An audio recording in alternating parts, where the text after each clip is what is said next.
PUBG खेलब रे, PUBG खेलब रे, अजी हम सब मिल के पबजी खेलब रे, पबजी खेलब रे।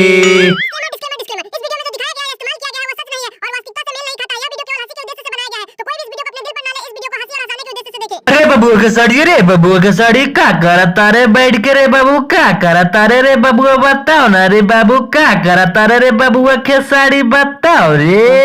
अरे पवन भैया रे, पवन भैया का करता नहीं बताई पवन भैया, बैठ के हम पबजी खेलता नहीं भैया, पबजी खेलता नहीं भैया। अरे सरवा मसूरिया रे, सरवा मसूरिया हमरा के काहे सिखावता रे बाबू, हमरा के काहे सिखावता रे बाबू, पबजी तो इंडिया में बैन हो गया बा, तो पबजी कैसे खेलत बड़े रे सरवा, कैसे खेलत बड़े रे। गजब बेइज्जती। अरे सॉरी भैया, सॉरी भैया पबजी नहीं खेलत बानी भैया, फ्री फायर खेलता नहीं भैया, फ्री फायर खेलता नहीं, मिस्टेक हो गई, थोड़ा मिस्टेक हो गई बोले पवन भैया, मिस्टेक हो गई बा। अच्छा रे बबुआ के साड़ी, ठीक बा रे बबुआ के साड़ी। अच्छा ये बतावा फ्री फायर खेले ले जाने ला रे बाबू, जाने ला तू का रे।